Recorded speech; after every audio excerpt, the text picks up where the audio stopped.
done. There isn't a picture right now due to an error with the charter system. I'm going to call the meeting to order to say today is Tuesday, May the 19th, 2020. We are beginning a little late at almost 5:45. Some of us are in the community center Sierra room and others are at home. Can we please call the roll? Chairperson Dineo, Here. Vice Chair Ramirez, Please unmute your phones, and you have to say your name and that you're present. Lupe? Lupe, present. Commissioner Aboud, Eleanor Bugley, present. That was- Commissioner Leyva, That was Ellie Bugley who Oh. answered. Commissioner Aboud, Here. Commissioner Leyva, Commissioner Bugley, Present. Commissioner McBride. Present. A quorum is present. And just as a reminder for the commissioners to state their name when making any comments or questions. Thank you. It's my understanding we don't have any public comments. Do we have any emails or anything, Mark, that need to be introduced at this time? No emails at publiccomment@carson.org were received by the deadline to be included in today's meeting. Thank you. Okay. Possible adoption of the agenda? No alterations to the agenda. This is Mark Salinas. Okay, we don't need a roll call for that. No. Okay, for possible action, item number 4, discussion and possible action regarding approval of a public art proposal by Lepori Construction on property located at 1112 North Carson Street, APN 001-178-06. I'll take it over. Thank you. Mark? This is Commissioner Aboud. I have a disclosure before we get started. Go right ahead. NRS 281A.420 requires me to disclose a conflict of interest and abstain from voting when I have a disqualifying conflict. In my private capacity, my husband and I sold a parcel of property to Jackson's Food Stores being developed by Lepori Construction. Although I previously owned the property being discussed, the real estate transaction was finalized in January of this year, and I no longer have a commitment in a private capacity to Jackson's Food Stores, nor a substantial or continuing business relationship. Further, the art installation presently before the Cultural Commission was not contemplated or included as a term in the real estate transaction between Jackson Food Stores and myself. I am making this disclosure for full transparency, but because I do not have a personal or economic interest in this property, and also because I do not believe that my independence of judgment is materially affected by my previous real estate transactions, I do not have a disqualifying conflict and will be voting on this matter. Thank you, Commissioner Aboud. Do we have Dom Gonzalez on the line? Desi, can we open up Dom's mic, please?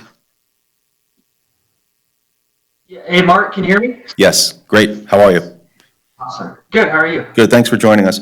Let me just, Chair Dineo, let me introduce this item on our agenda, and then I'll hand it over to Dom. Thank you. In practically the 1st of March, I consulted with Mr. Gonzalez regarding the condition item attached to their SUP that the Planning Commission issued to them in late December. And it's in regards to a condition approval number 7, which is art is to be installed on the monument subject to review and approval by the Cultural Commission. The art is to be privately owned and maintained, but the public will have visual access to it. If the Cultural Commission does not find this to be an appropriate location for art, the area shall be landscaped. Now, I expressed to Mr. Gonzalez the priorities in our Arts and Culture Master Plan, as well as goals that are expressed by our tourism board, our funding mechanism, practically at the start of this pandemic. And I connected Mr. Gonzalez with an artist by the name of Jeff Schomburg. Knowing that a project like this is going to require time-sensitive elements, not only for communication and design, but also for the time frame and the budget as it relates to construction, and not missing this opportunity given to us by the Planning Commission. So I connected Mr. Gonzalez with an artist who I thought might be appropriate, looking at those essential items required in our Arts and Culture Master Plan, and that this is really a potential first piece of art north of William Street, and that I think all of us concur that in helping our economy and helping business get rebooted, we're going to need a wow factor. And so with that, I let Mr. Gonzalez, who's representing Lepori, and the artist discuss and convene and make this proposal.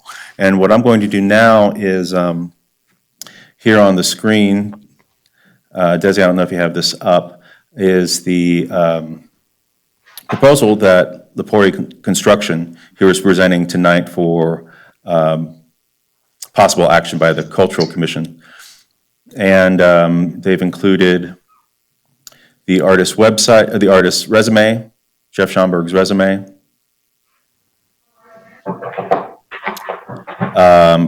examples of Mr. Schomburg's artwork here. This is at the Reno Ballpark.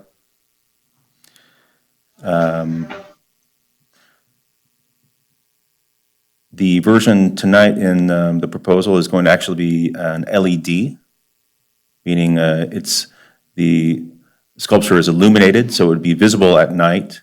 And in the process, just maybe 2 weeks ago, this sculpture was installed at Renown Hospital in Reno. This is one of Mr. Schomburg's illuminated pieces. And I'll let Dom speak to some of the technical aspects, but what I'm also going to do is put up some survey photos. So Dom, if I set you up right, let me know, and if you want to take it from here, and I can certainly put any PDF that you wish on the screen. Yeah, no, if you want to switch to the site photos that you sent me a little earlier here in a bit, that will show everyone kind of what the project looks like to date. But really, when we got our conditions of approval for the SUP, Hope Sullivan set me up with Mark, and luckily I had him to direct me to Jeff, because as far as getting an art piece designed when we got the condition, I was kind of in the dark. Jeff has been awesome to work with. He's got a great resume, as you can see. And then the art piece that we're proposing is kind of a mix and match of all those pictures that we put up there. So, and going through the process of picking out the art piece, I had kind of Mark's direction and then an initial proposal from Jeff. And went back and forth with Jackson's and Jeff a few times. And since part of the SUP process, a lot of work that went into it was getting everything with the Adele's building reconciled, making sure we gave ample opportunity to community to try and move it, salvage as much of that awesome history that we could. The first proposal from Jeff was kind of a big block sculpture. And so at the end of the day, you can see the render on there. We decided to go with the outline of Nevada. We thought that having kind of an outline sculpture with the skeleton look, it doesn't impede the visibility from Carson Street to look at the gas station. As far as just visibility to the convenience store, and also Jackson's had some security concerns if it was a big block. So we decided to go with the outline. Mark, you can stay on that screen, but the specs of Jeff's proposal are that Nevada outline will be about 7 feet tall and 4 feet wide. And as Jeff mentioned, or as Mark mentioned, it will be illuminated LED. So the outline's kind of a 3D block. It'll be 10 inches deep by about 6 inches wide. And then also in those example pictures, you can see the punch out of the state of Nevada, that is the perforation that we will use. So when I'm talking about 10-inch deep, you will get almost that pattern that's shown up there now. About 2 Nevada states across, with 1 above and below.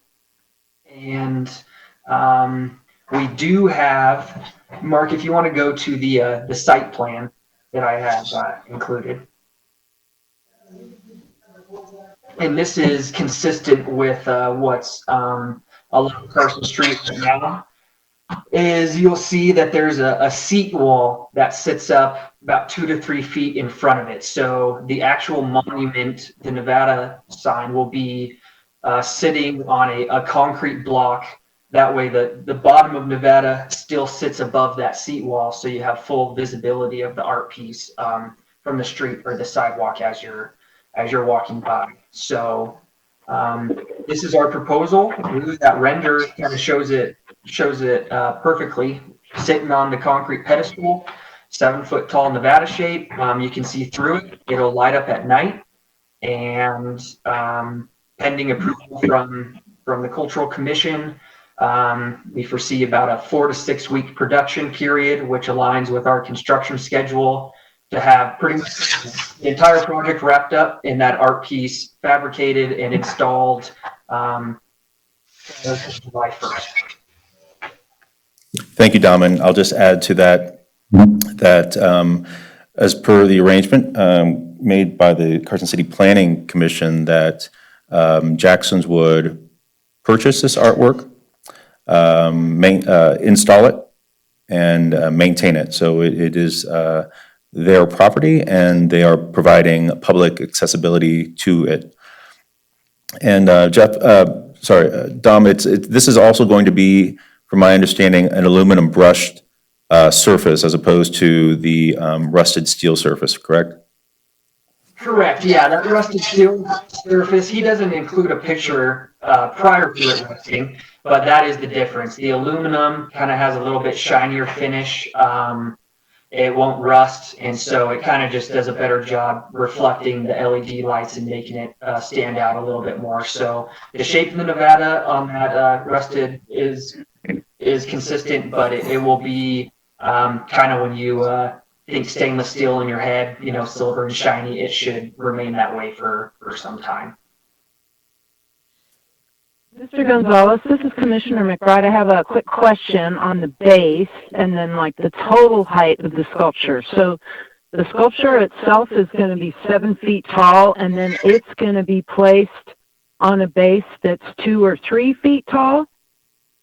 Yeah, not 3 feet. I'd say probably 2 feet or less. So if you're looking at the rendering, that's pretty close. And that was just so if you're driving on the street or standing right there on the sidewalk, the art piece would kind of be hid behind that seat wall. So we just wanted to bump it up a little bit. It's not like when you're looking at it, it's gonna look like just a Nevada pimple on a massive concrete block, but it's going to be sticking up just enough to be able to see the entire piece without, standing right next to it.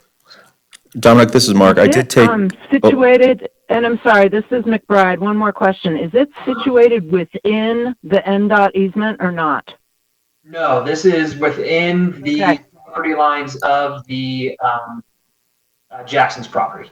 Okay, good, because otherwise you have to deal with a whole bunch of breakaway bases and stuff. Yeah, no, they made it easy by kind of summarizing that it needed to be owned and maintained by Jackson's. So we kept it off that property line. It's completely within their property and will be, owned and maintained by them. No need to worry about any easements that are close to the sidewalk and curb right there. Okay, great, thank you. Hi, this is Mark Salinas. I did take 14 photographs today, which I think can provide a backdrop for everyone to see the location. Dom, can you see what we're putting up here for the pictures? And maybe you could walk us through. I see the one picture there. See your cursor moving across it. So this is looking west. This is the corner. Zooming in a bit. This is looking south at that corner, and there you see the wall.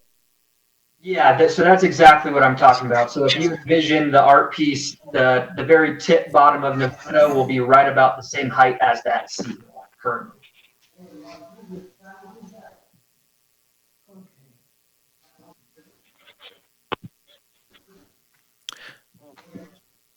Dom, were these, and then this is another image going around the corner. Dom, where you see those four pylons, is that approximately where it would be? I would assume that's exactly where it's going to be. That looks like the hole that they dug to plan for the conduits that need to be run to the pedestal in order to energize the LED lights that are going inside. Mhm. This is Eleanor Bugley. I was wondering if any other designs were considered. The one artist is the only artist that we got with. Our initial design was actually for a 9-foot tall star. So it was kind of a 3D star, blocked out, a lot thicker, a lot taller, and that goes back to where I mentioned the just the visibility and security concerns that Jackson's had.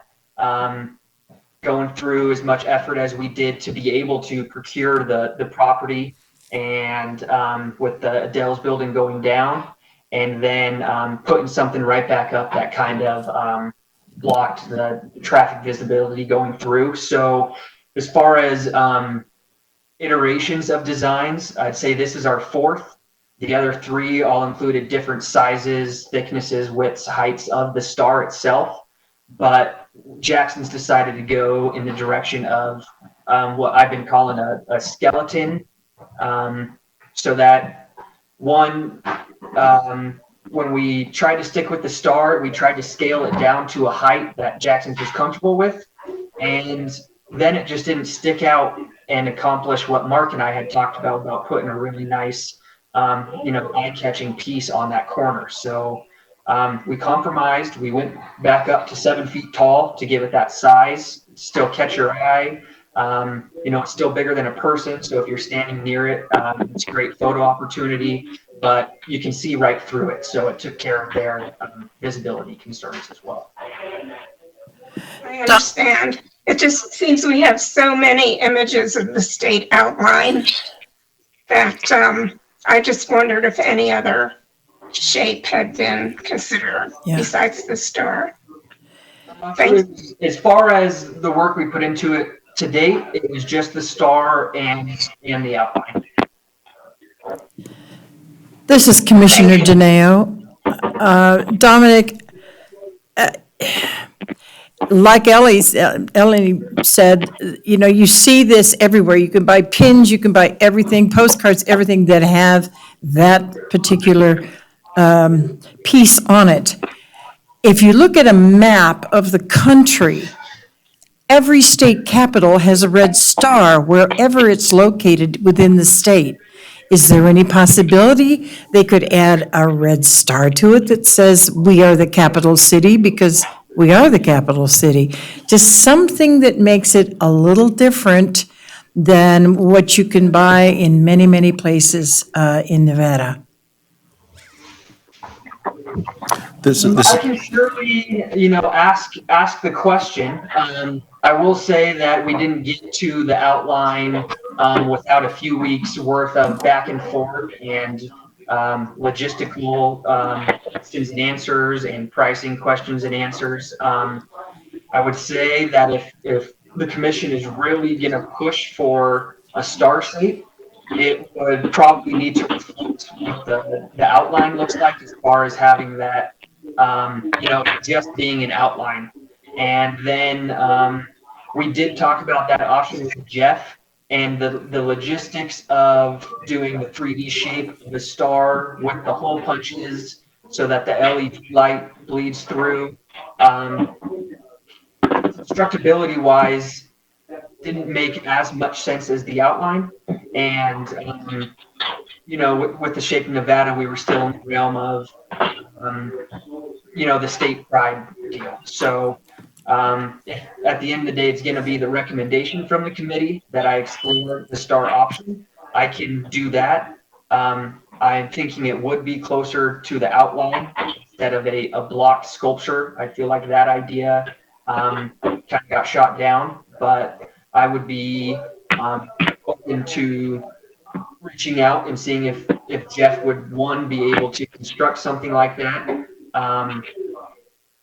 And we could go from there. But for the time being, like I said, our 4th, 5th iteration, we like the outline of Nevada. We think it can be easily built for a decent price, and that's what we're proposing. Commissioner Janeo. This is Commissioner McBride. I have an idea. Would it be possible to have the LED lighting be whatever color? Is it going to be blue or white?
the conversation that just occurred, Dominic, and pardon me if I'm going to have to ask you to summarize that. I have spoken to the Visitors Bureau, and they pointed out two things, that this is within walking distance of the Visitors Bureau.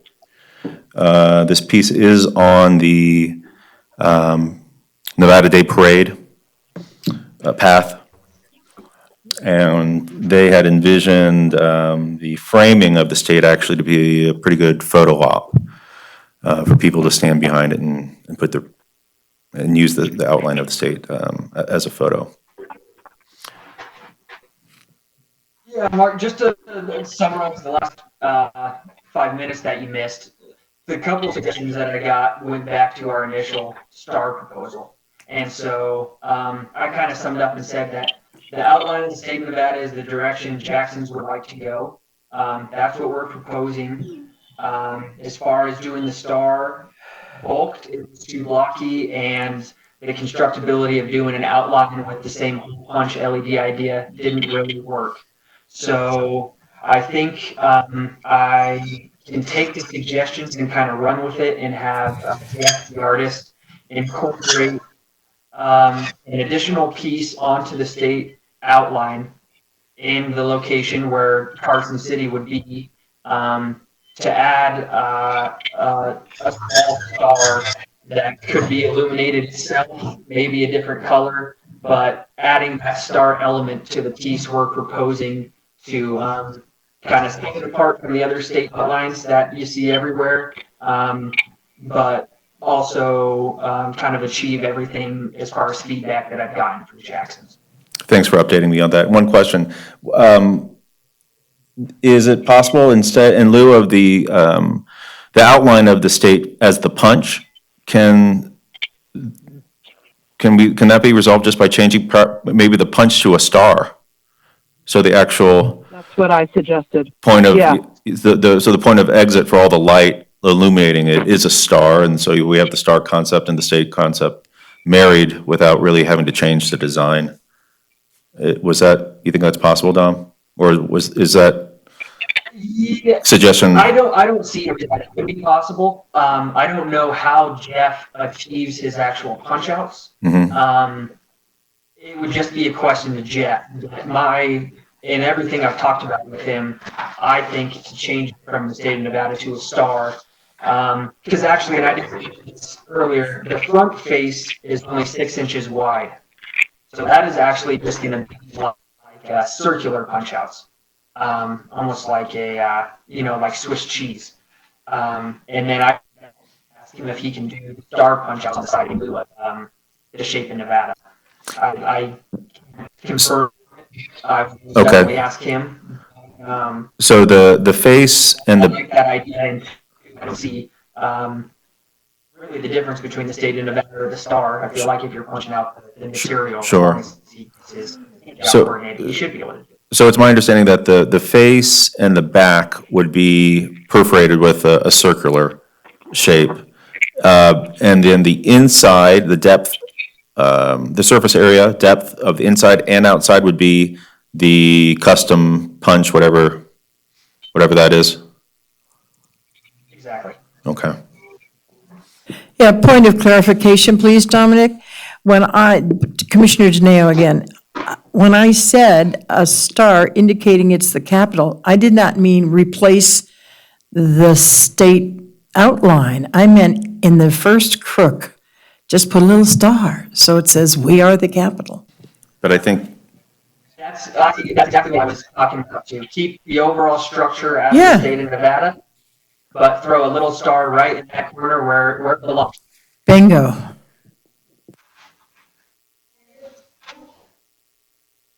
With a different color light.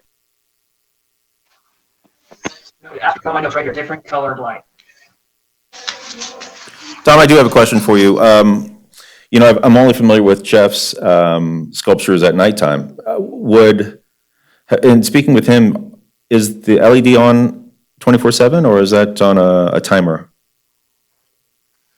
I'm almost positive it would be on a timer. Just the simple fact that if they're on during the day, you'd hardly be able to see it. So as far as running electricity out there and when it comes on, I'm sure when they set up the check box, it'll just be set up to be on a timer and, come on a specific time during the day. I don't know if they have like a sensor on there versus the timer, so once it starts to get dim, whether it's spring or fall, that the sky hits a certain darkness and then it triggers them on. I hadn't gotten too deep into the logistics with Jeff on that side, but and I also don't know how the official approval process goes, but as far as different color lights and timing and when you want them on, like you said, really, we're just trying to approve that the art piece itself is good to go and also the location. And then any recommendations, I will do my best to get all of them incorporated. But I do think that it would just trigger on when the sun goes down, and I don't think it'd be purple like his other one. Like I said, I think we can change the colors, but all of those little finer details, which I feel like focusing on the finer details versus the actual visual art piece, I think we could get dialed in on the little finer details. Okay. Dom, this is Mark Salinas. I do appreciate all the time. I know that you've have gone back and forth with the artist on trying to satisfy this condition item. I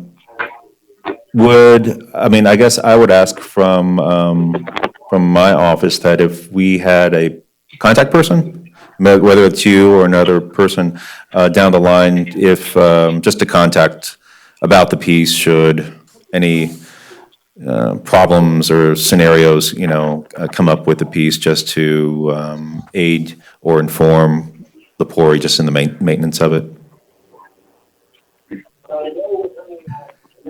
Yeah, I can. Awesome. I don't know at what point we finish the project and then Jackson fully takes over, but we consistently work with Carson and we'll continue to do so. So Sure. And the reason I ask that is because a lot of public artwork becomes they're included in videos and photo shoots and footage and that sort of stuff for educational and tourism purposes. And so we just want to make sure that we have, your permission to credit you and credit the artist, just to make sure that you get your due in the marketing of this, which my office would be active in doing, which I know the Visitors Bureau would be active in doing. Absolutely. Any cost you want to make me the point of contact, I can absolutely get it in front of whoever needs to get in front of. But proactive in anything that would come my way and get you guys answers for what you need. Great. So I'm going to ask at this point, Commissioner Janeo, if what we are looking for, it says possible action regarding approval of this public art proposal by Lepori Construction, located at the 11112 North Carson Street. Is that what you're asking? Is that we basically approve of the location and the base, et cetera, because we're going to get into the minutia, what color, what should it look like, and so on. I don't think that's what we're here to do, correct? You are correct. This is Mark Salinas for the record. In the language that we are presented with from the Planning Commission, it is to approve the location for this piece of public artwork that Lepori is paying for the labor, materials, installation, maintenance, and design by Jeff Schomburg.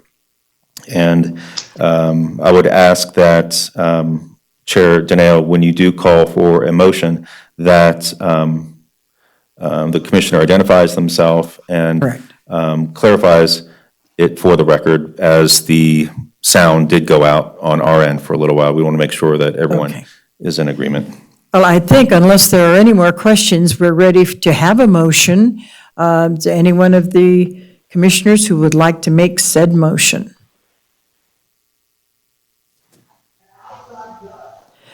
Will you please identify? This is Commissioner About. Thank you. I move to approve Lepori Construction's art proposal, fulfilling their notice of decisions LU-2019-0070, conditions of approval, item number 7, is issued by the Carson City Planning Commission with the note that during this discussion, sound went out for about 5 minutes. Thank you. Is there a second to the motion? Please identify yourself.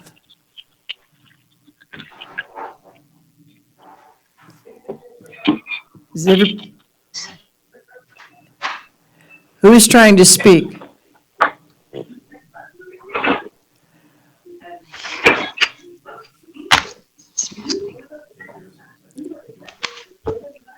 Okay. Is there any commissioner who would like to make a second to that motion by Commissioner Abad? This is Commissioner McBride. I'll second that motion. Thank you. Any further comments? And we don't have anything because we don't have public. So would you please call? We're going to take a roll call on this one. All right, so the mover This was, is Eleanor Bugling. Yes? I wanted to mention that showing that we have 3 attendees right now. Are they able to comment? We have 3 call-in attendees. We do? We were not Should they notified. be allowed to comment?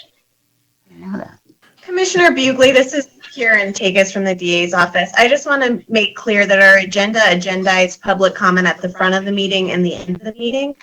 So we haven't agendized public comment for this item. It would have had to been made either at the first public comment period or the one at the end of the meeting. I'm just pointing out that at the beginning it was said there was no public comment, that they had to email in advance, and nobody had. But I'm noticing that there are 3 call-in attendees, and I just wanted, at the end of the meeting, that they be given the option to comment if they so choose. Yes, they will be, given the option. On the motion? all right. So I have the mover as Commissioner Abad and the seconder as McBride. All in favor, say aye. Aye. Aye. Aye. All opposed? All right, motion carries unanimously with 5-0-0. Thank you. Item number 5, for discussion only, presentation and discussion of a draft public art policy for the municipality of Carson City. And again, public comments at the end of the meeting. Mark, I'm turning it over to Thank you. This is Mark Salinas for the record. Thank you, Dominic, for joining us tonight, and I will be in touch with you later this week. Thank you. So tonight I am introducing a 10-chapter public policy draft. As promised to the Board of Supervisors in my last annual report, I wanted to complete this draft in full, utilizing Jackson's as an opportunity to present snippets of it as to how it will work. Also, at the time when I was pulling this together, we were applying for the Gateway Monument Grant, and so it was really the backdrop of the roadmap for citizens and for staff and for the commission to see how the ideals of the public art policy, the ideals of the Arts and Culture Master Plan would be realized. And so what I seek to do today, just for discussion, is to walk the commission through this technical document. My hope is that we would make 15 minutes on forthcoming agendas to discuss any other questions. I'm not asking everyone to absorb this and understand this in one meeting. And then internally, I'll be taking this to other department heads, such as Public Works, Parks and Rec, Finance, Risk Management, Community Development, for their detailing. I believe the foundation, all the platforms of these chapters are solid. I don't see them changing. It's just the detail, the specialization of each department's detail in each one. So, again, I think I mentioned over the course of time, over the past year or two, that this is made in reference to several public art policies funded by numerous mechanisms all throughout the United States in cities of different populations and regions. Please excuse any grammatic errors in this. This is really just a broad understanding of what's here. Chapter 1 is the introduction. This is really just, the boilerplate. This language was used in the Arts and Culture Master Plan. The purpose of this document is really to marry 3 other documents, which is the Cultural Commission's Charter, the Arts and Culture Master Plan, vis-a-vis my roles and responsibilities as the Arts and Culture Coordinator, which was created after those 2 documents. So this is sort of the keystone. On page number 2, we see the organization. Arts and Culture is a department under the city manager's office with an acting administrator and a commission. I just put Parks and Recs and Library there just as a comparable. Whereas we have public art panels to exercise certain responsibilities here and funding and then selection of artists. Both Parks and Recs have a friends group. Chapter 3, this is the definition, who wants to define art, but legally we have to have something here. And so this is a stab at that, and this is in comparison to the language of several municipalities and what public art is, what it seeks to be. And in doing collecting public art, it's to the effect of making a collection that's accessible to the public, it's rich in diversity, that it represents a growing community, that it's an evergreen effort. And with that, a policy that reflects those efforts should be evergreen as well. So this is just as our city's master plan is revised every 5 years, I would see that such documents like this would be added to as the community grows. Chapter number 4 is funding, and this sort of explains the funding mechanisms. Commissioners, feel free to interrupt me at any time. Maybe just allow me to go over everything broadly, and then if you have some specific questions, feel free to ask. As you know, the allocated funding here is a 1% hotel tax, transient occupancy tax, sometimes it's called, that was put into effect active July 1 of 2016. Supplemental funding, so this is interesting, I think what we just saw here from Jackson's Lepori is an example here of other supplemental funding, let's say, through other city departments, where those departments or their board have administrative jurisdiction over a site or facility, permits, let's say, and that's how we will interface with them. Intermunicipal department partnerships that work towards the advancement of public art are the most impactful and sustaining for Carson City residents. Such projects are shared ventures to cover direct costs of artwork. Another supplemental funding example is through grants, whether those are state, local, federal. Another method is here as cash contributions. An example of a cash contribution would be our recent contribution from the Carson City Chamber of Commerce based upon ticket sales of the Mayor's Arts Award last November. Non-cash contributions are just as important, and those are from partners, let's say, donating space or staff salaries or receptions, prizes, printings. Mark, Yes. excuse me a moment, Commissioner Janeo. Under the gifts, can private individuals, not just organizations, private individuals also make contributions? Yes, and the 10th chapter is really the appendix where we will have a public art donation form. And in that'll break it down to what that is, whether it's if someone wants to donate a boat or yeah, well, I'm telling that to the wrong person, a boat or a painting or a cash donation that will put us on course to approach finance for the steps there. If it's over $50,000, let's say, there might be an additional process interface with the Board of Supervisors that we may have to do for that approval. And I'm be working with Purin on making sure all the details of that are followed. Thank But you. all these are cash contributions, non-cash contributions, tickets and sales, donated labor. You're going to see this language later on in our next agenda item, which speaks about arts data. Other examples of funding, general funds and capital improvement plans, these are not applicable to what we have here, but I think it's important, as this is a technical document, to have these items here and understood for either future growth or for comparison in other cities. Because I think a lot of what we're going to be going through, we're going to be saying, well, one city is doing it this way, one city is doing it that way, and I can cite these as some of those funding examples.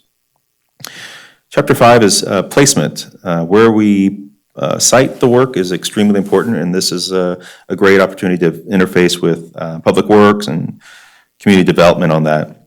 So there are 3 special items here under where Public Works should be placed, and it's the accessibility, visibility, the site capacity itself, and the compatibility. All these environmental and social and cultural factors weigh in when selecting sites for permanent or temporary artworks. Accessibility, visibility means that the site, that the public has physical access to the site, that there's proper lighting, proper signage, that there's ADA compliance, that we actually have something that's on a corridor, high impact, visibility, eyes on it. For example, inside the Mind of Da Vinci, 18,000 cars pass that corner every day, right? So if that sculpture was moved 1 block in or 1 block out, it would not have that accessibility, visibility. Site capacity is really the physicality of the location. If it's a mural, does it face one direction or the other that's more inclined to inclement winds and rain and weather and sun? Pedestrian right-of-way, and permits required, municipal code, security of the artwork against theft. And then finally, the compatibility. So this is really when people talk about that public art is site-specific, that it breathes with its surrounding. So there's a conceptual compatibility of the design with the environment. There's not an overabundance of like items.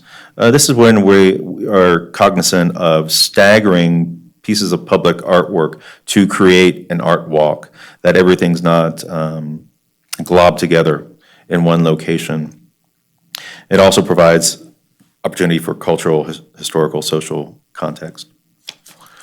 So placement of art can be on private property, public property, or a combination of the two. Jackson's would be, I guess, a combination of the two, and in fact that it's their property, but the development of it was through a condition that the city cited.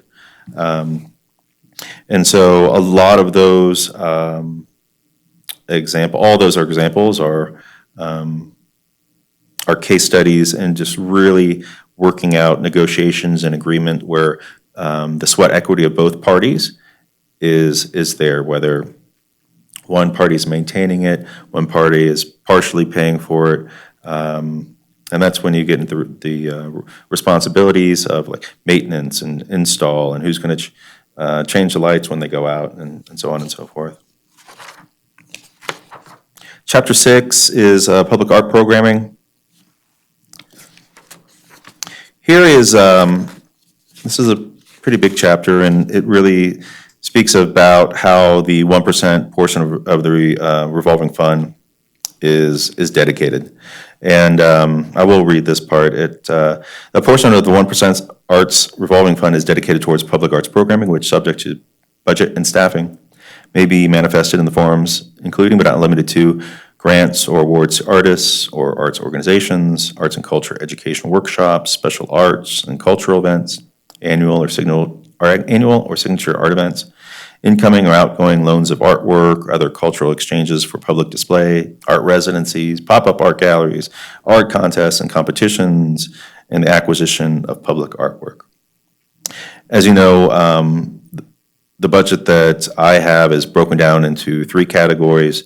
There's office supplies, there's professional services, hiring a photographer or videographer to come out and do an event, documentation of what we're doing, and lastly, public art programming. And so that's really, the wow factor of the Department of Arts and Culture. And these are sort of the examples of what we do, and that variety is shown year-round in everything that I present to the Cultural Commission.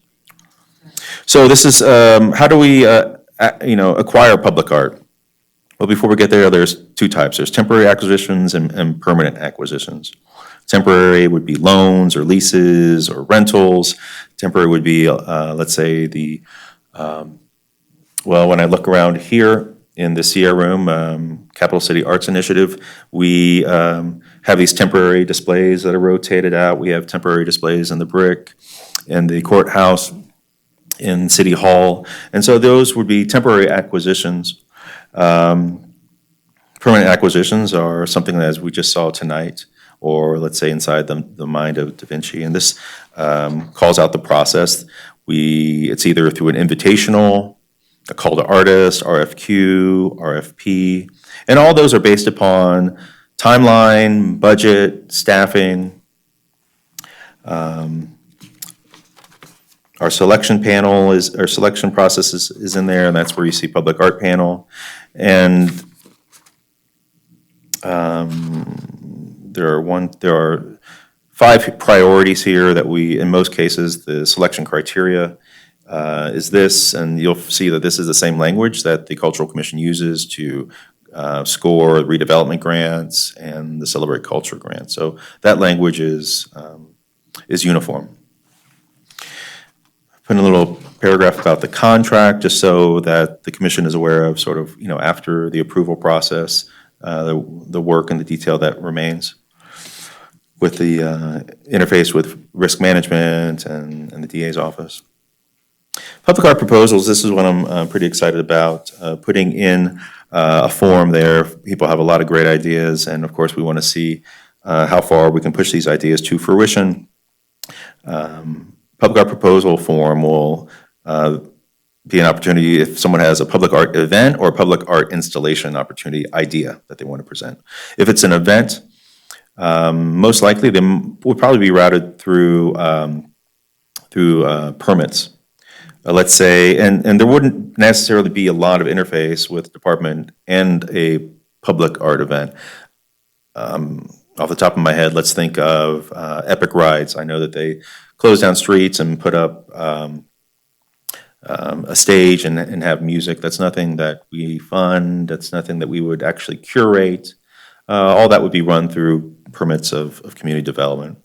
A public art installation, on the other hand, if something is on the sidewalk or right-of-way, that's something that we would want to be a part of, especially if it's on city property. And if we are sponsoring it, something that we want to get some detail on and work with, such as the redevelopment grant applicants here that we scored last meeting. Donations of artwork, this will break down what we accept as donations. Now, donating an artwork comes with responsibility, the maintenance, the storage, the documentation. And, that is based upon budget and staffing as well. And we would, of course, want to make sure that the integrity of those artists that we have that have gone through that process are in the same company with the same integrity of receiving those donations. So there's a process there as well. And here is some information that we're going to be asking for consideration of those inclusions. Loans of artwork and the process there. We've actually have done a lot of incoming loans. I think we've only done one outgoing loan, and that was the painted parasols. Well, no, to the airport, that was an outgoing loan, and to Tonopah. So yeah, we are a little active there as well. And of course, as the city, as our collection grows, there might be opportunities to do more of that. Grants, working with our grant administrator and making sure that internally that those grants that I apply for are tracked. There's also a list of the grants that we've been in the practice of allocating. Chapter 7 is maintenance. Not as glamorous, but critical to the to caring for these cultural assets, and that includes documentation, preservation, and conservation, and storage. And that's it's record keeping, artist resume, the provenance of the work, contract and loans, making sure that any type of copyright is followed with any type of purchases or loans or trades.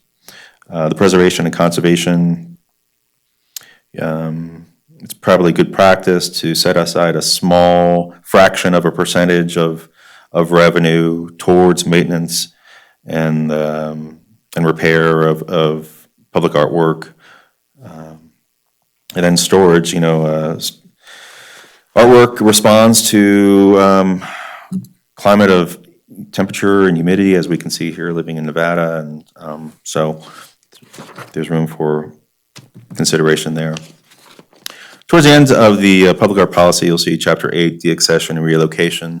I've always noticed that these topics are always the last in any public art policy, and there's a reason, because this is really the last step, the last resort that an advisory body wants to make in reversing a decision that that body has made. There's a thoughtful process of selecting artwork and bringing in stakeholders and having these meetings. But sometimes circumstances change. The difference between deaccessioning and relocating, we can relocate any type of artwork, whether it's temporary or permanent. Deaccessioning means it's removed from the public art collection. It's no longer insured. It's no longer an asset, and we're not responsible for the storage, documentation, preservation. It's literally transferring the title and ownership to another party. And so what are some conditions when that would occur? When the condition of security of artwork can no longer be reasonably guaranteed or maintained, if for some reason traffic patterns change, if the artwork's been damaged or destroyed beyond reasonable repair, if the artwork is rarely on display. If artwork is rarely on display, typically museums would just extend a long-term loan of that piece to another location. Sometimes social attitudes towards the artwork change, and 2-3 years ago, there was a lot of reconsideration of some sculptures of generals and officers from the Civil War, and there was the public took another look at some of these sculptures and decided that they no longer represented the community, and some of the social footing that all good city master plans have for unity of that community. And so they deaccessioned some of these sculptures. So there's a review and determination process. Can be relocated or loaned? Can we sell it or trade it? Donate it to another agency or office or organization? And then, of course, demolishing it would be the last resort. Chapter 9 is the arts awareness. So this is really how does one sell the efforts of this art policy? And that's through this arts data, which I'm excited to share after this. And here you'll see the criteria that I am using now going forward to collect data as we go. Grants, awards, and cash contributions. So that's programming grants, administrative grants, cash donations, non-cash contributions. I think I already said that salary wages, partner salary wages, facility usage. Let me give an example actually of each one. So grants award and cash contribution. So a programming award would be the Nevada Arts Council Award that we got to do our 10-month exchange with the town of Tonopah. An administrative grant award would be the $5,000 grant award I got from NALAC to go to the Latino Cultural Institute in San Antonio. Non-cash contribution, one of the largest items here is the Reno Tahoe International Airport show that we do. That hundreds of feet of wall that's owned by a marketing company is donated to us to install our artwork. The airport donates the salaries and wages of their union employees to help install their artwork. They provide food and drink and parking, as well as the printing and design services of all the posters that we had on display as well. Tickets and sales, Fashion Films in February, Mayor's Arts Award, Capital Collage. These are ticketed sales that are because of our direct programming. The sales of artwork reflects, let's say at City Hall, a good example is at the artist series lectures that we did last summer. One of the artists, Adrian Landon, sold a couple of small pieces that he had brought in. That needs to be documented, that our programming is allowing a platform to artists to make money. So whether pieces of art sell out of the airport or City Hall, all those numbers are tracked here. Donated labor, public speakers, guest presenters, members of the community that serve on our art panels, they're all donating, volunteering their time, which is federally marketed, valued at $25.43 per hour. Attendance, exposure, media, I have a lot of help with the city PIO in doing that. And of course, keeping a list of the assets, the static items that we now own. So the last chapter will be referencing, and I'll include the commission charter, the master plan, my job description, and I'll have those forms available for the public. And if everyone's still awake, this document here is for the public, and it's also for internal. It's an internal document and an external document. Are there any comments? Any comments or questions on that? Good job. It's very comprehensive. This is Commissioner McBride. Thank you. And Commissioner Dineo had asked before the meeting started if I wrote this. So yes, this is all custom written for Carson City. That's why it took so long to make, and it's still not perfect yet, but Getting there. the only detailing will be in the specialization of all those other departments that will know. The example I used was, donations and grants, what threshold of what value needs to have that extra step in place, let's say. The Commissioner Dineo, as I walked in the door, I said to Mark, I think this policy, it's wonderful. I read it word for word and enjoyed every moment of the 27 pages. And I thank you, because I think it was well done. The only thing I think missing is maybe we could get a hint on where we could find a storage facility or a place to put items, but that's down the road. But well done, Mark. Anybody else want to add into this? This is Karen Aboud, Commissioner Aboud. Can you hear me? Yes. Okay, Mark, do you want any grammatical corrections now? There's only 4. He got 2 from me. Yes, Commissioner Aboud, if you could reference the page number, please, at the bottom. Yes. Page 3. A Public Arts Administration acts, I think you want as Yes. an office? I have that one, thank you. Okay. All righty. Page 9. Okay, On that one, I think you want contributions of cash either will be reviewed by the Department of Arts and Culture for acceptance and/or be presented to the Cultural Commission for consideration. correct. Thank you. Okay? And then page, I think it's 11. Yes, 11 is the next one. And I think down at the bottom, since private owners benefit from the display of, should be public art, just lose the Y. And in costs such as artist fees. Yes. Could you, are you looking under private property or public-private development, and then which paragraph? Under public-private development, Okay. second to the last paragraph, where it says, since private owners benefit Oh. from the Right. display of, should be public art. And then in the next sentence, in costs such as artist fees, just add as. Yeah. Got it, thank you. And then one more, and that's on page 20.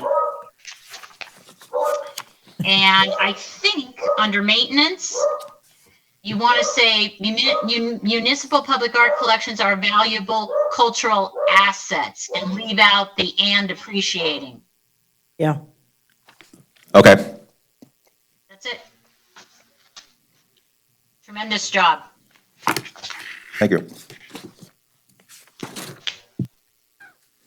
So I would propose that on future agenda items, that we put discussion of arts policy.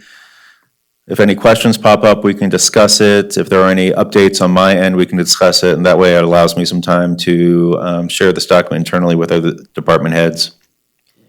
I was going to ask where, Daneo again, where this goes from here. You are going to share it with the department heads. Does it go any further, like to the supervisors or lawyers or anybody? Well, once I get the details from the department heads on the cogs of this wheel, then that's when I'll turn it to the DA's office for a complete, clean look at it and see where we go from there.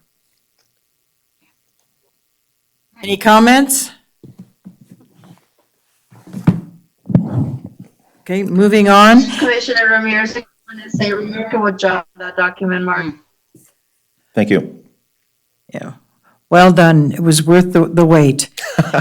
Let's move on to item number 6. Again, it's a discussion only. The Arts and Cultures Data Report. Thank you, Mark Salinas, for the record. I'm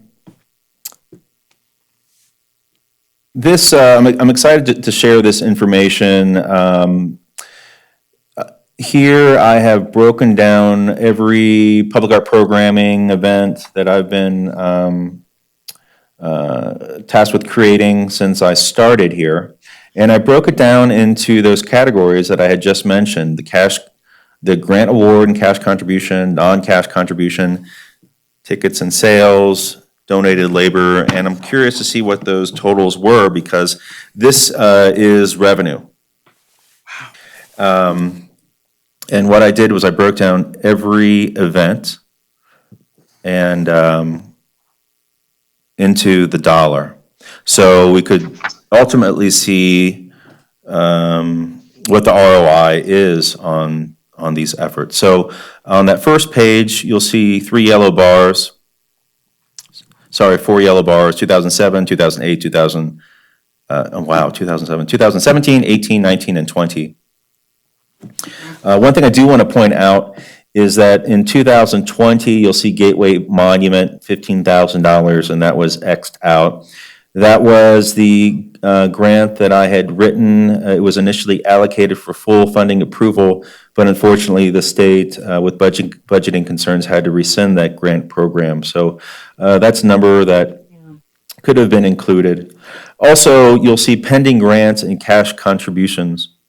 So I am in discussion right now, and I'll talk about this, I think it's the last item on our agenda, with a couple of local arts organizations that have come to me this year, interested in donating to public art. These are unsolicited organizations, and it excites me very much that that this ripple effect is gaining the attention of our neighbors here in Carson City that want to invest in our same labors.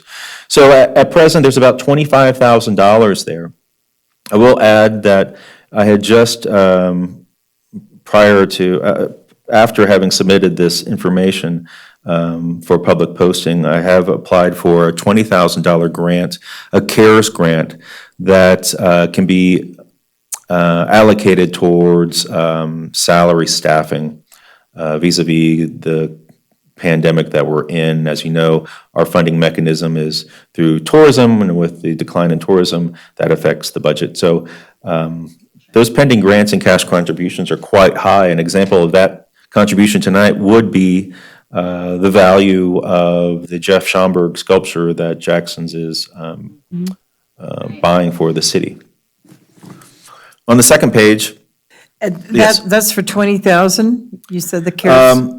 for the CARES. CARES. 20,000, I have a grant out for. I have another grant out to the Nevada Energy Foundation for 6,500, and that does not include the 3 other organizations that are interested in committing to some public art this fiscal. Okay. Yeah. So just looking at the bottom line here, so total programming revenue based on these numbers, and these numbers, you know, are going to grow, is 139,000, so almost 140,000.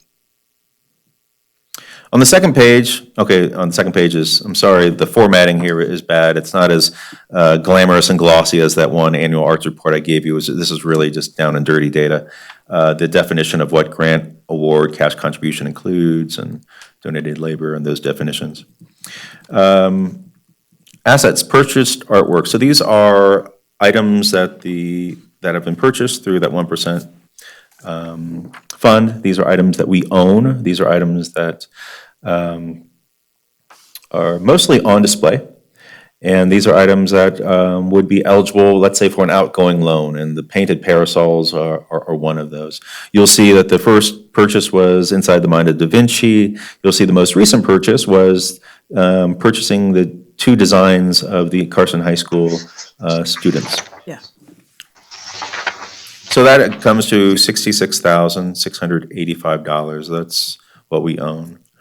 One thing that does not have a price attached to it, but I do list it here, is the press and media exposure since 2017. And in white, you'll see local entities such as Carson Now, KNVC, Good Day Carson, Nevada Appeal.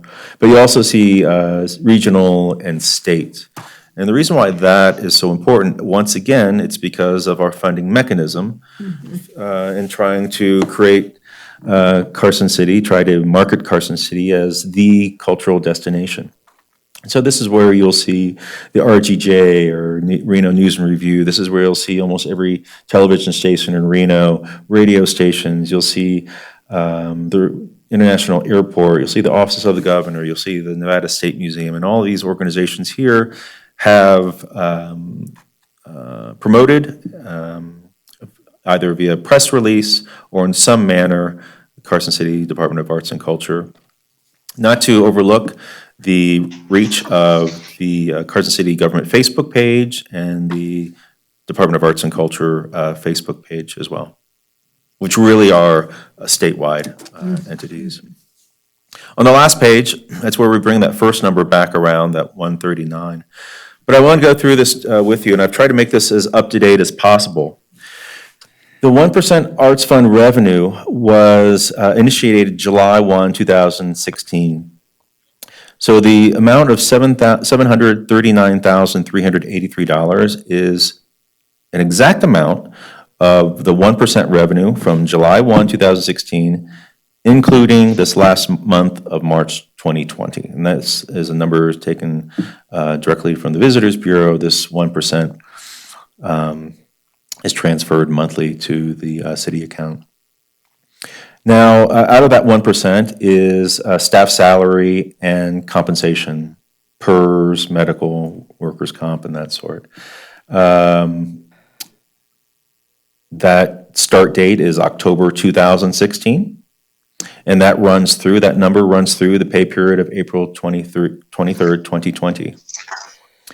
So once the staff salary and compensation is removed from the revenue, the remainder is $250,099.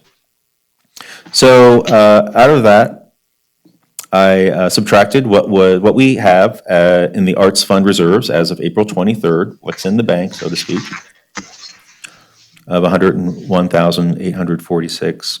And the remainder of that is then what has been spent on public arts programming from October 16 to April 23rd of this year.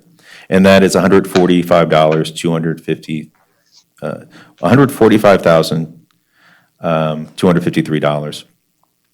So from that, I have subtracted our assets, our purchased artwork.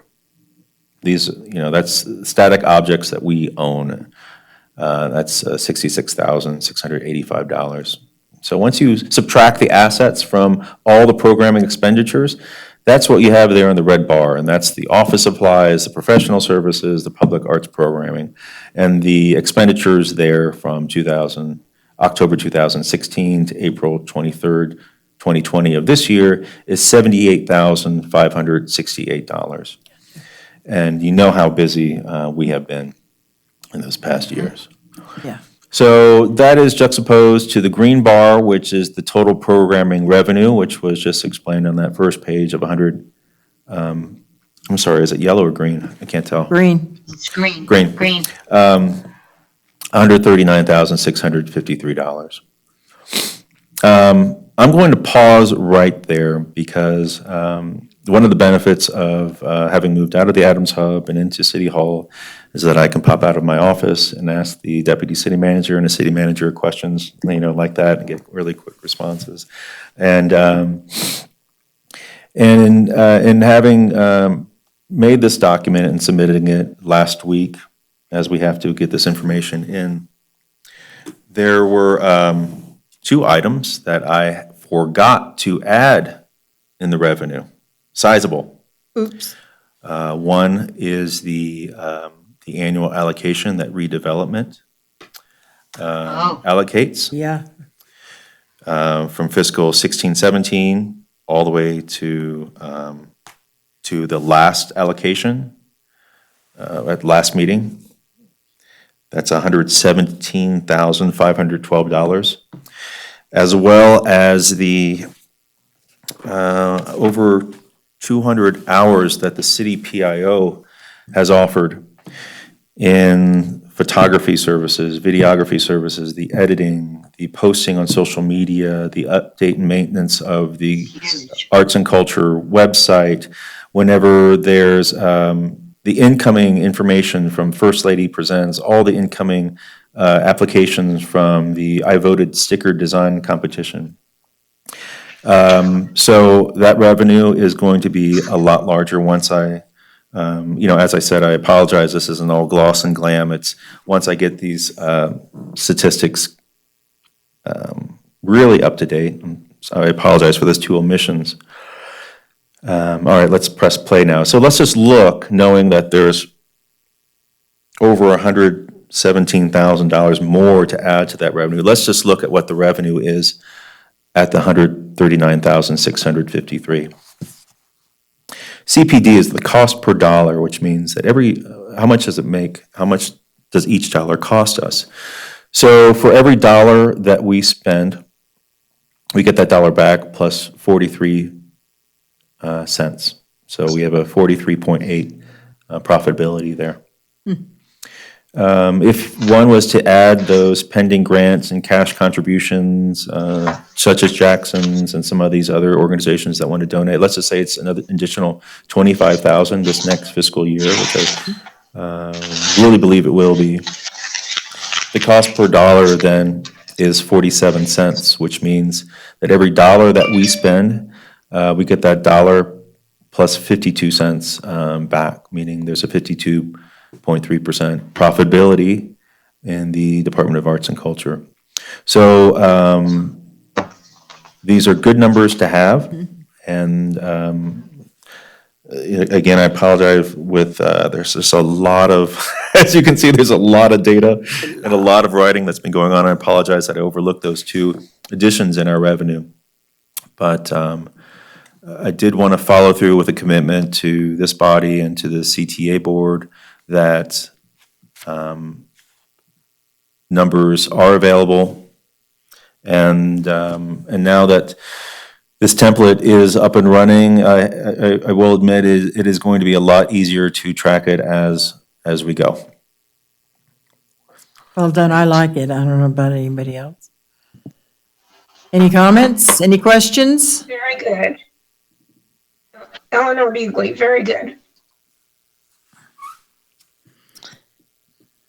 Thanks, Mark, well done. Sure, and my goal here is to, once this is edited a bit, to include this in the Arts and Culture Annual Report, which we reviewed at the last meeting, and have a nice visual packet of everything from that October 2016 to April 23rd, 2020. All the numbers, all the photographs, all the partners, all the exposure, all the media, and we can really see literally the ROI on that 1% investment. May I ask, have you also presented this to the CTA group? Do they have a copy of this yet? I do, as a practice, always send out our agenda and supplemental materials to all the CTA board and staff whenever we have a meeting. As an internal policy, I do that, but I will make this presentation to them once they'll probably be receiving that. In my mind, it's a spiral-bound booklet of programming. Thank you. Moving on for discussion only, item number 7, presentation and discussion of commissioner terms and updates. And again, Mark's back to you. Thank you. Milo McCormick, resigned because he had changed his residence. He's no longer a Carson City resident, so unfortunately he had to step down as of April 1. The DA's office and I looked at when we would want to open that vacancy up and post it. And we noticed, looking at the roster, that 5 commissioners were scheduled to term out at the end of this year. So that sent up the red flag for us to see how that happened. So through Piran's sleuthing, we have combed the minutes since 2008, seeing where this could have happened. Originally, in July 2008, the Board of Supervisors staggered the initial terms so that this would never happen. As we know, some of those appointments were from the local tourism, state tourism, the Board of Supervisors, and the Carson City Arts and Culture Coalition. That seat was passed internally, and sometimes term seats weren't filled. Let's say if a commissioner had to step down before the 3 years had ended, there were occasions where a new commissioner would come in and then serve another 3, and so it lost its clarity. And that's again, back in 2008, this body only met 4 times a year. Yeah. And I think the reason why we're taking a closer look at it now is because you see the acceleration between now and then of just how much is being done. So the Excel sheet that you see there, Piran created, and it clearly indicates the 7 seats. And this is actually the lineage of each one of those seats. The seat 1 and 2 are for citizens, and that was initially a 1-year appointment, thereafter a 3-year appointment. Seat 3, that was state tourism, if you recall, Peter Barton there, starting that. Local tourism, Stephen Lincoln, in column number 4, and column number 5, the Board of Supervisors. Column number 6 is the Carson City Arts and Culture Coalition. And then lastly, column 7 was another citizen appointment. So initially, column 1 and 2, that was a one-year appointment to get off to initially 3, 4, and 5 was a 2-year appointment, and then 6 and 7 was a 3-year appointment. After that first initial appointment, 3 years thereafter. And so, we do know that in column 3 and 4, that sometimes that seat was passed on to the next person without going and being interviewed by the Board of Supervisors, which is a regulation of all boards. So with Piran's help, we have finally, I believe, straightened this out. And Piran, if you're on the line, do you want to take it I'll from jump here? in. Yeah. So just a couple other notes that, just to clarify. So in the municipal code, when the Cultural Commission was started, it had a couple things relating to this chart. So first, that the terms were staggered. Second, the terms are 3 years. And then lastly, the terms need to go through the Board of Supervisors when they're approved. So what has kind of happened over the years is when a seat opened, it's been filled.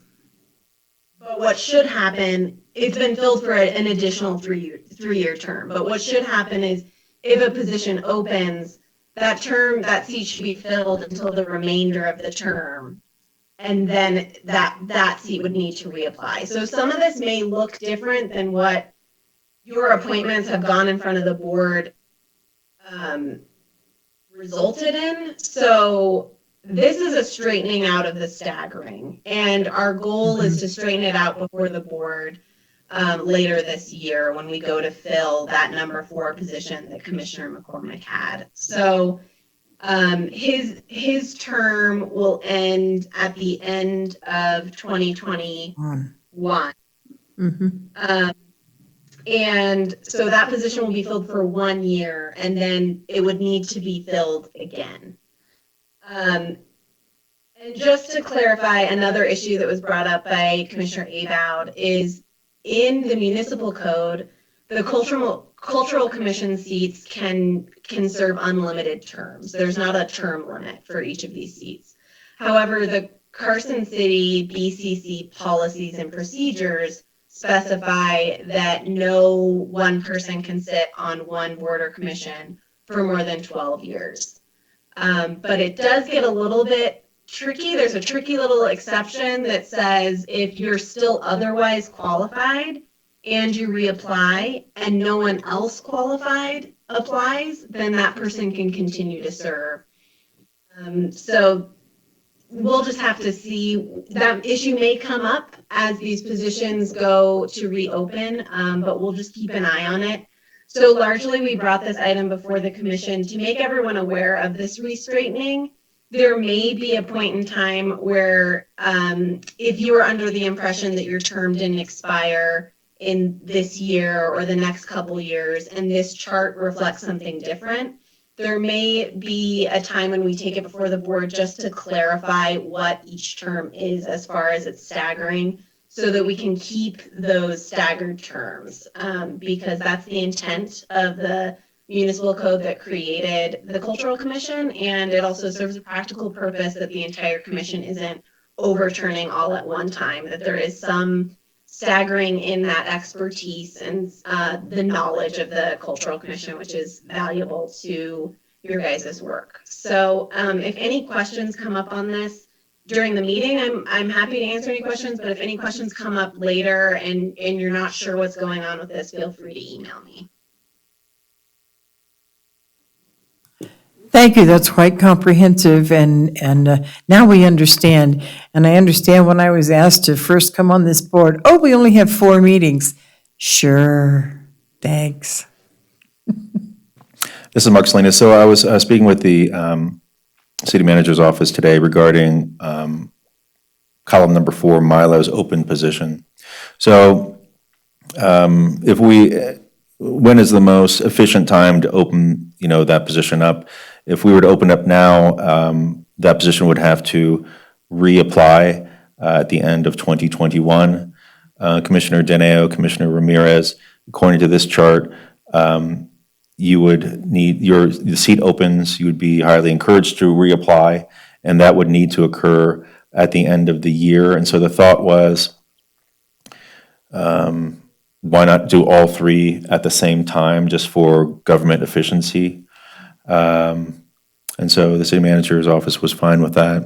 And I think that's what we'll do. We'll continue with 6 commissioners for the end of 2020. From my understanding, the posting has to be a minimum of 2 weeks. And we'll probably open it up in December.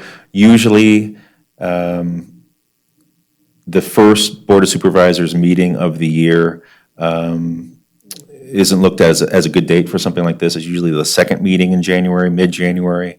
The first week in January, there's attendance is an issue with the holidays and stuff, and internally the Board of Supervisors are allocating themselves to boards. So this would most likely hit the second meeting in January for the interviews of column 1, 2, and 4. Any questions? Thanks, Karen, so much for helping with this. Of course. There was a lot of It was lot of documents. digging. Thanks for your work. Item number 8, discussion only, Department of Arts and Culture report. Good heavens, Mark, is there more that you're going to add?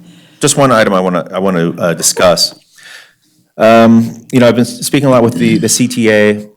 I think everyone is in agreement that the arts can play a major factor in getting and reboosting the economy, business, tourism, and what kind of wow factor we can bring to Carson City this fiscal to help implement this.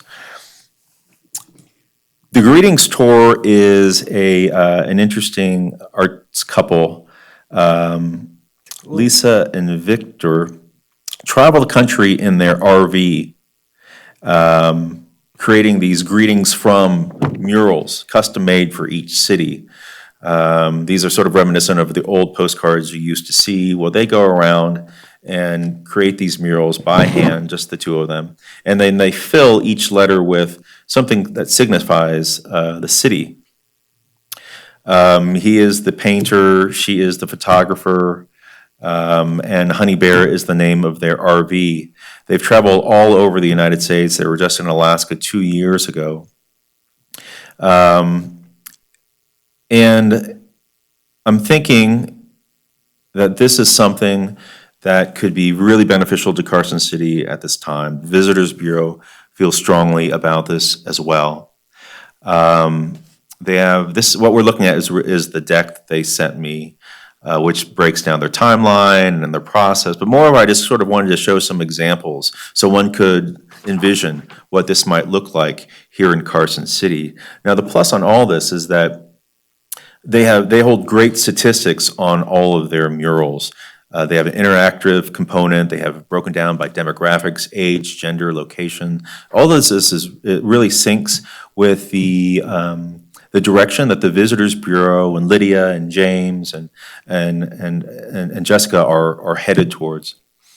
They've completed 41 such murals in 20 states. They've traveled 95,000 miles. I mean, they are really the epitome of tourism and arts all in one. Here's a map of murals across America. You'll see in yellow states pending the state of Nevada. That is my colleague in Las Vegas. Victor and Lisa were scheduled to go to Las Vegas this year to paint a mural, the first one in Nevada that's been postponed.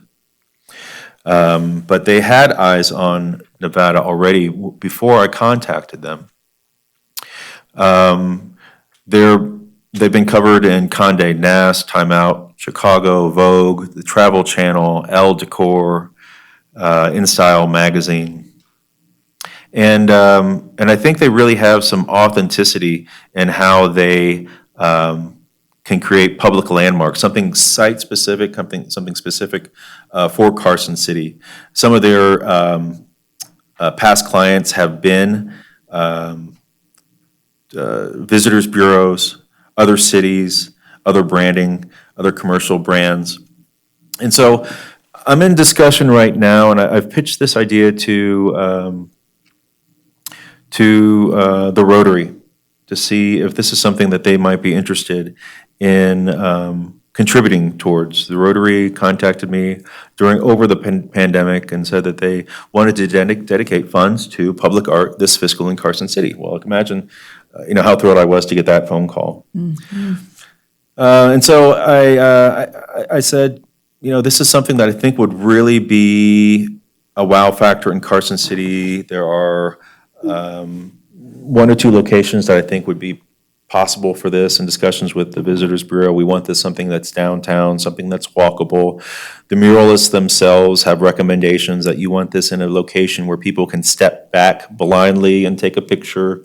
High visibility, some of those details on public art policy, accessibility, visibility. And so I'll be making that presentation next week along with David Peterson from the Visitors Bureau, who has him and his chair are extremely interested in this and are dreaming up ways of how they could market something like this, a Greetings from Carson City mural, 15 feet tall, 40 feet wide in downtown Carson City. And what kind of footprint that creates, not only for residents as creative placemaking, but also to connect it to some of these pieces of artwork that we now see either at Jackson's and other locations in the downtown area. So I'm going to reserve some of the locations that we have in mind for this until I reach out to some of the other non-arts organizations in Carson City that have reached out and said that they want to contribute towards something. And then once the funds and the partners are there, then we'll reach out to the property owner and see if this is a possibility that we can enter a public-private partnership as what's indicated in that public art policy and strike out and really make something that's created by several organizations. And as you know, with the funding mechanism of tourism having been rattled, this couldn't have come at a more perfect time to have these organizations approach us. So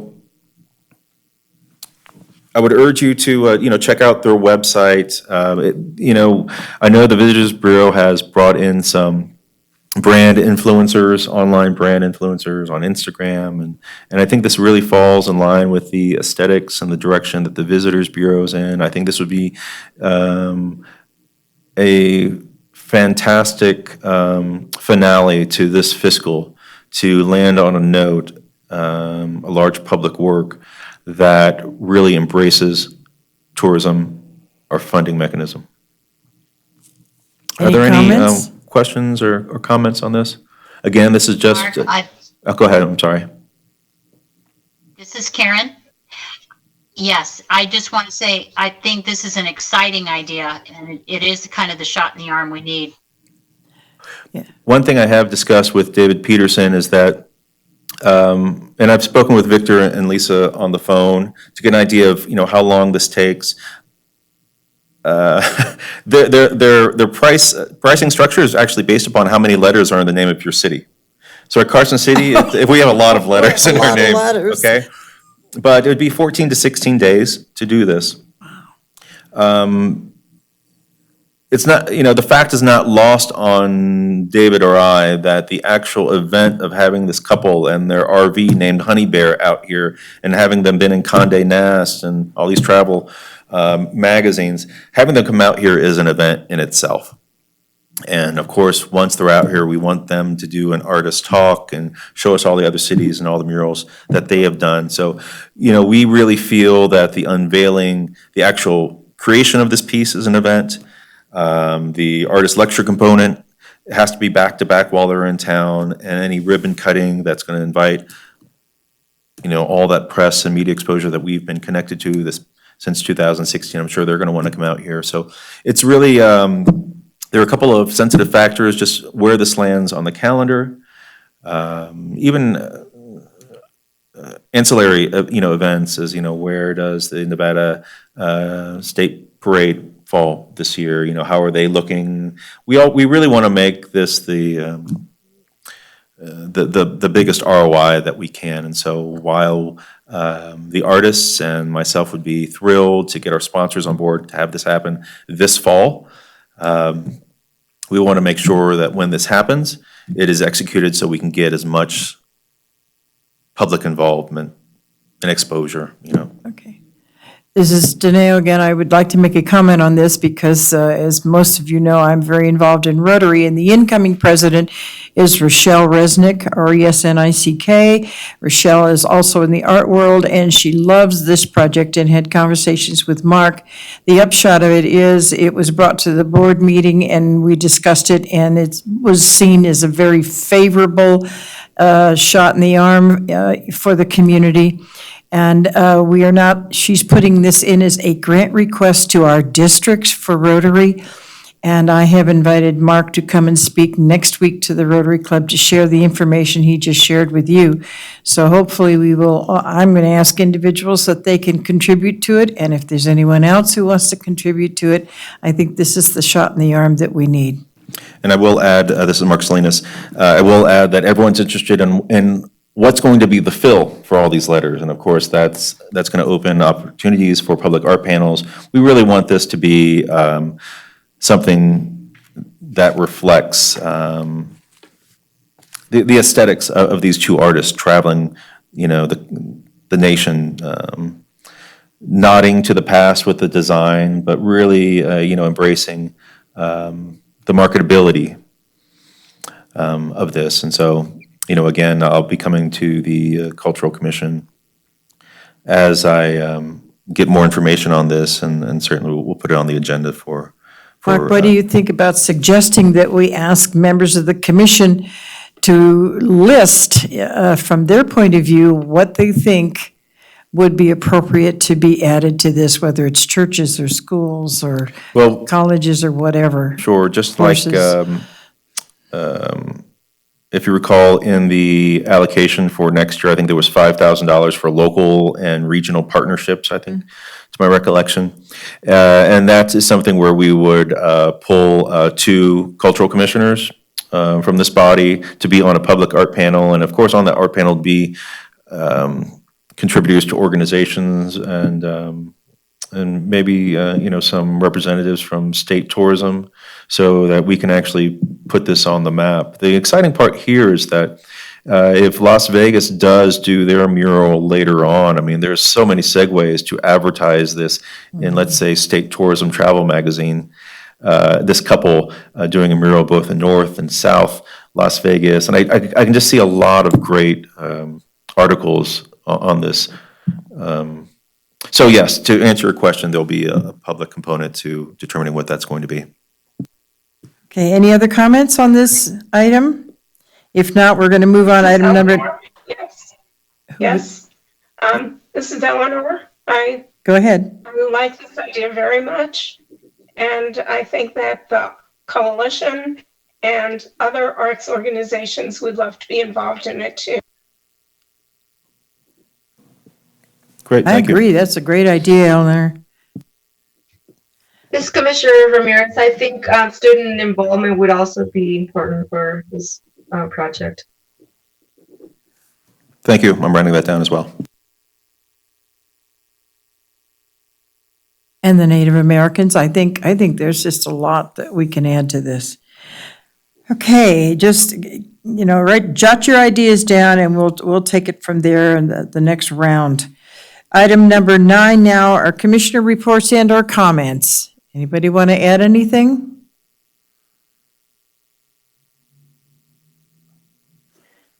This is Commissioner McBride. I have a question and a comment.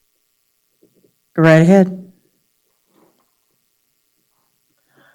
So my question is in regards to the 1% room tax that funds art programming that will be expiring next year, as far as we know so far. At one of our meetings last fall, we were told that the issue was being handled, and since then, though, we have not discussed it at any of our meetings. I was wondering if there was an update on that. This is Mark Salinas for the record. I'll jump in. I think having Randy Cohen in town was going to answer a lot of those questions. Unfortunately, Yeah. he was canceled. He was supposed to be here in March. I am looking into seeing if, again, an idea, thanks to the deputy city manager, of perhaps Randy can do a Zoom with us. Maybe we can set up series of Zooms so that message is still relayed. I also, initially I had Randy on our budget and calendar for next March, which overlapped with Arts Advocacy Day here for the state of Nevada. Maybe that needs to happen this fall or this winter. From the commission allocated and approved hiring Randy. And so I'm still going to work towards making sure that this body's decision is